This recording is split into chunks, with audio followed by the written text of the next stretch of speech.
قوم لوط مسافروں کے ساتھ کیسا سلوک کرتی تھی؟ یہ قوم کس قسم کے قبیح کام میں مبتلا تھی؟ حوث کی پستی میں گر کر انہوں نے فرشتوں کے ساتھ کیا سلوک کیا؟ اور حضرت لوط علیہ السلام کی بیوی پر عذاب کیوں آیا؟ محترم ناظرین، آج کی ویڈیو میں ہم ان تمام سوالوں کے جواب جاننے کی کوشش کریں گے۔ ہمارے ساتھ اس ویڈیو میں آخر تک جڑے رہیے گا۔ تو شروع کرتے ہیں آج کی ویڈیو۔ پیارے ناظرین، سب سے زیادہ بے حیا قوم لوط علیہ السلام کی قوم تھی۔ یہ عورتوں کو چھوڑ کر مردوں سے دلچسپی رکھتے تھے۔ خاص کر مسافروں میں سے کوئی خوبصورت لڑکا ہوتا تو یہ لوگ اسے اپنا شکار بنا لیتے۔ تلمود میں لکھا ہے کہ اہل سدوم اپنی روزمرہ کی زندگی میں سخت ظالم، دھوکہ باز اور بد معاملہ تھے۔ کوئی مسافر ان کے علاقے سے بخیریت نہیں گزر سکتا تھا۔ کوئی غریب ان کی بستیوں سے روٹی کا ایک ٹکڑا نہ پا سکتا تھا۔ کئی مرتبہ ایسا ہوا تھا کہ باہر کا آدمی ان کے علاقے میں پہنچ کر فاقوں سے مر جاتا تھا، اور یہ لوگ اس کے کپڑے اتار کر اس کی لاش کو برہنہ دفن کر دیتے تھے۔ اپنی وادی کو انہوں نے ایک باغ بنا رکھا تھا جس کا سلسلہ میلوں تک پھیلا ہوا تھا۔ اس باغ میں وہ انتہائی بے حیائی کے ساتھ اعلانیہ بدکاریاں کرتے تھے۔ حضرت لوط علیہ السلام نے انہیں توحید کی دعوت دی اور بدکاری کے اس گھناؤنے عمل سے توبہ کرنے کا حکم دیا۔ حضرت لوط علیہ السلام نے کہا کہ تم یہ کیوں کرتے ہو؟ کیا تم عورتوں کو چھوڑ کر لذت حاصل کرنے کے لیے مردوں کی طرف مائل ہوتے ہو؟ حقیقت یہ ہے کہ تم احمق لوگ ہو۔ تو پھر حضرت لوط علیہ السلام اہل سدوم کو دن رات واعظ و نصیحت کیا کرتے تھے، لیکن اس قوم پر اس کا کوئی اثر نہ ہوا، بلکہ وہ بدنصیب بہت فخریہ انداز میں یہ کام کرتے تھے۔ انہیں حضرت لوط علیہ السلام کا سمجھانا بھی برا لگتا تھا، لہٰذا انہوں نے صاف صاف کہہ دیا کہ اگر تم ہمیں اس طرح برا بھلا کہتے رہے اور ہمارے کاموں میں مداخلت کرتے رہے تو ہم تمہیں اپنے شہر سے نکال دیں گے۔ حضرت لوط علیہ السلام نے نصیحت و تبلیغ کا سلسلہ جاری رکھا، لہٰذا ایک دن اہل سدوم نے خود ہی عذاب الہی کی طرف مطالبہ کر دیا۔ اللہ تعالیٰ نے اب تک ان کے اس بدترین عمل، فحاشی اور بدکاری کے باوجود ڈھیل دے رکھی تھی، لیکن جب انہوں نے حضرت لوط علیہ السلام سے ایک دن کہا کہ اگر تم سچے ہو تو ہم پر عذاب لے آؤ، لہٰذا ان پر عذاب الہی کا فیصلہ ہو گیا۔ اللہ نے اپنے خاص فرشتوں کو دنیا کی طرف روانہ کر دیا۔ یہ فرشتے دراصل حضرت میکائیل اور جبرائیل علیہ السلام تھے۔ پھر یہ فرشتے حضرت لوط علیہ السلام کے گھر تشریف لے آئے۔ حضرت لوط علیہ السلام نے جب ان خوبصورت نو عمر لڑکوں کو دیکھا تو سخت گھبراہٹ اور پریشانی میں مبتلا ہو گئے۔ انہیں یہ خطرہ محسوس ہونے لگا کہ اگر ان کی قوم کے لوگوں نے انہیں دیکھ لیا تو نہ جانے وہ ان کے ساتھ کیا سلوک کریں گے۔ حضرت لوط علیہ السلام کی بیوی کا نام وائلہ تھا۔ اس نے آپ پر ایمان نہیں لایا اور وہ دراصل منافقہ تھی۔ وہ کافروں کے ساتھ تھی، لہٰذا اس نے جا کر اہل سدوم کو یہ خبر دے دی کہ لوط کے گھر میں 2 نوجوان مہمان لڑکے ٹھہرے ہوئے ہیں۔ یہ سن کر بستی والے دوڑتے ہوئے آئے، حضرت لوط علیہ السلام کے گھر پہنچے تو حضرت لوط علیہ السلام نے کہا، یہ جو میری قوم کی لڑکیاں ہیں یہ تمہارے لیے جائز اور پاک ہیں۔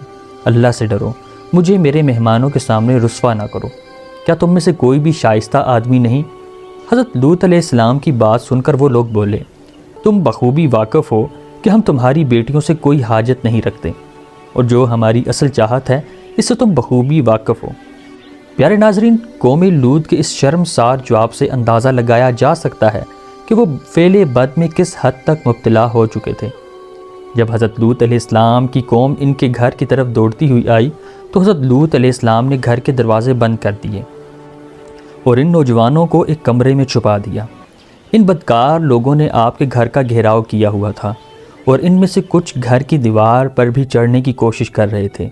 حضرت لوط علیہ السلام پہلے اپنے مہمانوں کی عزت کا خیال سے بہت زیادہ گھبرائے۔ فرشتے یہ سب منظر دیکھ رہے تھے۔ جب انہوں نے حضرت لوط علیہ السلام کی بے بسی اور پریشانی کا یہ عالم دیکھا تو حقیقت سے پردہ اٹھاتے ہوئے یوں فرمایا، اے لوط، ہم تمہارے رب کے بھیجے ہوئے فرشتے ہیں۔ یہ لوگ ہرگز تم تک نہیں پہنچ سکیں گے۔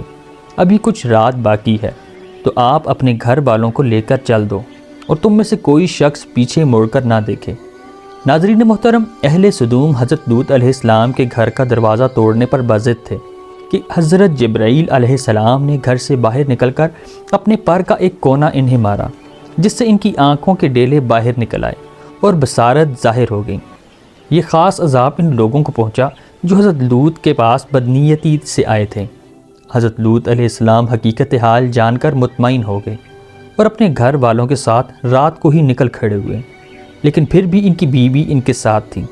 لیکن کچھ دور جا کر وہ واپس اپنی قوم کی طرف پلٹ گئی اور قوم کے ساتھ جہنم واصل ہو گئی۔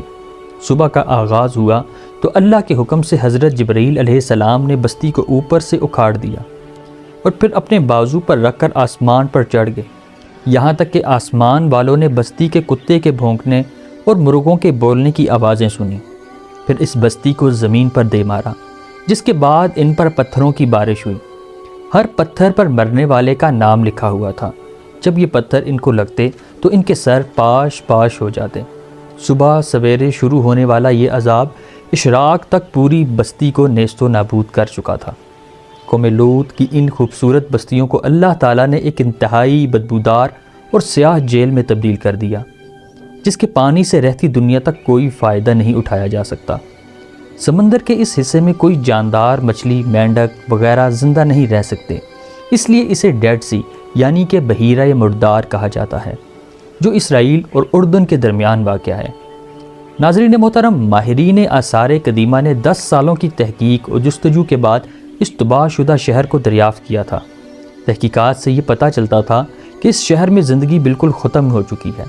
شہر کے راستے اور کھنڈرات کو دیکھ کر آرکیولوجسٹ نے یہ اندازہ لگایا کہ جب یہ شہر تباہ ہوا تھا تو اس وقت لوگ روزمرہ کے معاملات اور کاموں میں مشغول تھے اور یہاں زندگی اچانک ختم ہو گئی۔ اہل سدوم، جنہیں پتھر بنا دیا گیا تھا، ان کے بت ابھی تک بحیرہ مردار کے پاس موجود ہیں، جو لوگوں کے لیے ایک عبرت ہے۔ آج یورپی ممالک میں انسانی آزادی کے نام پر اس بدکاری کی اجازت دی جاتی ہے اور اس فحش عمل کو باعث فخر سمجھا جاتا ہے۔ روایتوں کے مطابق ایک مرتبہ حضرت سلیمان علیہ السلام نے شیطان سے پوچھا کہ اللہ کے نزدیک سب سے بدترین عمل کیا ہے؟ ابلیس بولا، جب مرد مرد سے بدفعلی کرے اور عورت عورت سے خواہش پوری کرے۔ اور مجھے شرم آتی ہے یہ کہتے ہوئے کہ آج ہمارے معاشرے میں یہی سب چل رہا ہے، بلکہ اس قبیح کام کو قانون کی سرپرستی حاصل ہے۔ ناظرین محترم، اللہ تعالیٰ سے دعا ہے کہ ہماری دنیاوی اور اخروی زندگی کو بہتر بنائے اور ہمیں عقل اور عمل عطا فرمائے۔ امید ہے آج کی ویڈیو آپ کو پسند آئی ہوگی۔ ایسی مزید انفارمیٹک ویڈیو کے لیے ہمارے چینل کو سبسکرائب، اس ویڈیو کو لائک اور بیل آئیکن پر لازمی کلک کیجیے گا۔ والسلام۔ اللہ تعالیٰ ہم سب کا حامی و ناصر ہو۔